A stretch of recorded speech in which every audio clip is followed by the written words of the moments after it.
আচ্ছা বলো দেখি, আমার মতো এরকম খামখেয়ালি মন আর কার কার আছে?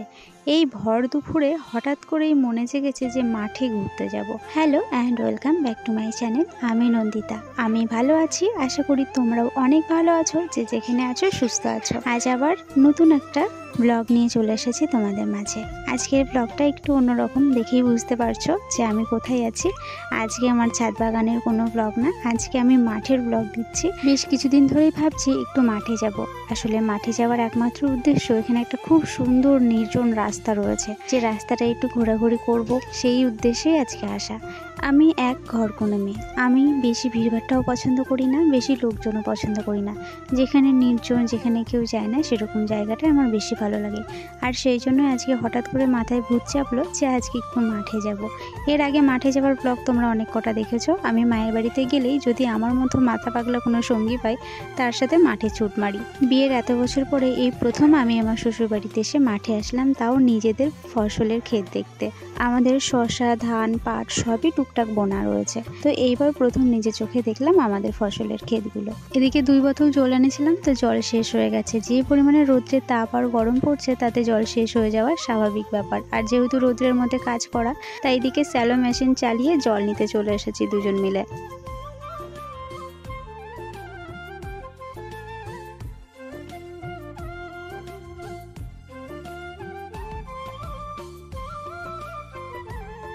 এই স্যালো মেশিনটা দেখে না, সেই ছোট্টবেলাকার একটা মিষ্টি মধুর স্মৃতি মনে পড়ে গেল।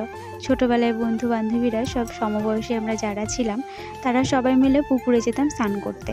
কিন্তু পুকুরে যেতাম, কিন্তু আমি নিজে সাঁতার জানতাম না, সেই জন্য সবাই মিলে যেতাম স্যালো মেশিনে স্নান করতে। আর তাই আজকে সেই কথাটা মনে পড়ে গেল, যে কত আনন্দ করে সবাই মিলে স্যালো মেশিনে স্নান করতে যেতাম। আর এক এক ঋতুতে নিয়ে যেতাম এক এক ধরনের ফল, যেমন আমের সময় আম নিয়ে যেতাম, কুলের সময় কুল, সঙ্গে খেজুর, তার সাথে নুন, কাঁচা লঙ্কা, এই সমস্ত নিয়ে গিয়ে মাঠে বসে বসে আরাম করে সবাই মিলে খেয়ে তারপরে স্নান করে বাড়ি আসতাম। হ্যাঁ, এত দেরি করে বাড়িতে আসার জন্য মায়ের হাতে মারটাও এমনি এমনি খেয়ে নিতাম, সেটা কোনোদিন বাদ যেত না। আর আমার একটাই স্বভাব ছিল, মা যখন আমাকে মারতো মায়ের হাতের কাছে বসে থাকতাম, দৌড়ে যে পালিয়ে যাব সেই সাহসটা আমার ছিল না। এবার এসেছে একটা পটলের ভুঁই, এটা একটা চেনা পরিচিত কাকার ভুঁই। পটলগুলোর দিকে হাত শিরশির করছিল পটলগুলো নিজে হাতে তোলার জন্য, কিন্তু আমি নিজে যেতে গিয়ে হঠাৎ করে থমকে দাঁড়িয়ে মনে পড়ে গেল, অনেক সময় মেয়েদেরকে পটলের গাছ ছুঁতে দেওয়া হয় না। যদি কাকা কাছে পিঠে থাকতো, কাকাকে জিজ্ঞাসা করে আমি 2-4টে পটল তুলতাম, কিন্তু কাকা যেহেতু নেই আশেপাশে, তাই আমি আর পটলের গাছে হাত দিলাম না, হাজব্যান্ডকে বললাম তুমিই তোলো।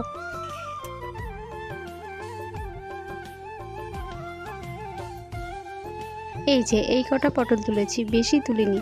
কাকা থাকলে আর 2-4টে তুলতাম, কাকা নেই বলে আর সাহস পেলাম না। যাই বলো, জানি না কেন বাজার থেকে কিনে আনা আর নিজের হাতে তুলে কোনো সবজি খাওয়ার স্বাদ যেন ভিন্ন হয়ে যায়। আমি মাঠেও এসেছি ভর দুপুরে, ইচ্ছা ছিল একটু রৌদ্র পড়লে তবে আসবো, কিন্তু মা যেহেতু বাবার জন্য খাবার নিয়ে এসেছিল, সেই জন্য আমাকে এই 2-2:30টার দিকেই আসতে হয়েছে। এসে এই পাশেই কলা বাগান, এই কলা বাগানটাও ওই কাকারই। এই কলা বাগানে বসে রয়েছি, বেশ টুকটাক ভালোই হাওয়া দিচ্ছে আর ঠান্ডাও আছে। আর এখানে সবাই মিলে বসে রয়েছি, সবাই খাওয়া দাওয়া করে এইখানে একটু গড়াগড়ি দিচ্ছে। আবার যে একটু রৌদ্রটা পড়বে, তখন আবার সবাই মিলে কাজে হাত লাগাবে। আমাদের ধান কাটা হয়েছে, ধান গতকাল ঝাড়া হবে, তারপর বাড়ি নিয়ে যাওয়া হবে। এখন বর্তমানে শসার বান করা হচ্ছে, আর সেই সকালবেলা থেকে হাজব্যান্ড আর বাবা দুজনে মিলে কাজ করেছে। আমরা খাবার আনার পরে এই একটু বিরাম নিয়েছে। অনেকক্ষণ থাকার পরে ছেলেরও স্বাদ মিটে গেছে, এবার বিরক্ত হয়ে বলছে চলো মা এবার বাড়ি যাই। মাঠে এই রোদ্রের মধ্যে আসাই একমাত্র এই কলা বাগানটা ঠান্ডা বাতাসের ভরসায় এসেছি। হাজব্যান্ড ফোন করে বলে দিয়েছিল যে আজকে একটু থেকে থেকে মেঘলা মেঘলা ওয়েদার হচ্ছে, মা খাবার নিয়ে আসছে, তুমি তো মাঠে আসতে চাইছো, তাহলে মায়ের সাথে চলে আসো, আমি একটুখানি কাজ করেই চলে যাব। সেই জন্য আর কি এসেছিলাম।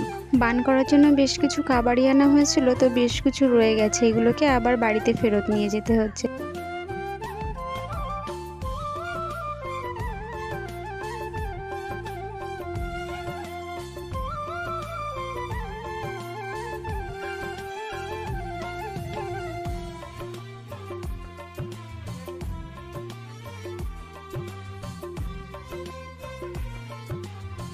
সঙ্গে করে ছাতাও নিয়ে গেছি, কিন্তু ছাতা আর কে মাথায় দিচ্ছে। আমি তো মাথায় কাপড়ের ঘোমটা দিয়ে নিয়েছি, আর এই যে ছেলে মাথায় এখন পাখি বেঁধে নিল, কারণ ও ছাতা মাথায় দেবে কি, আমি ছাতা টাঙানোই আমার সার হচ্ছে, ছাতার মধ্যে একটু ওকে পাচ্ছি না।